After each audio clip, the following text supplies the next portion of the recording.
ចំនួនរវាងបុរីលេងនវត្រានិងអតិថិជនទទួលបានផលវិជ្ជមានក្រោមផលសន្តានានិងបានឯកភាពគ្នាបន្តជំរុញបន្ទឿនការងារដោះស្រាយមួយចំនួនក្រុមការងារក្រសួងដែនដី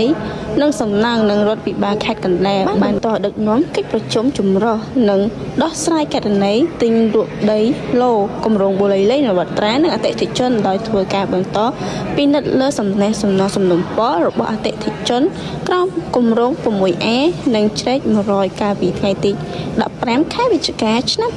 2025នេះបើតាមក្រសួងដែនដីបានបញ្ជាក់ថាជាលទ្ធផលកិច្ចប្រជុំបានប្រកាន់យកនៅវប្បធម៌សន្តានាពិគ្រោះគ្នាប្រកបដោយស្មារតីយោគយល់ហើយបានឯកភាពគ្នាក្នុងការបន្តជំរុញការងារដោះស្រាយពន្លឿនការងារសាងសង់ផ្ទះការចាក់បំពេញដីឡូនិងកិច្ចសម្ព័ន្ធត្រួតត្រងចាំបាច់និងអតិភិបរបស់គម្រោងជាថាគម្រោងផ្ទះនិងដីឡូលេខនវត្រាជ្រែក100%និងគម្រោងផ្លូវជាតិលេខ 6A ដែលមានទីតាំងនៅភូមិជ្រែក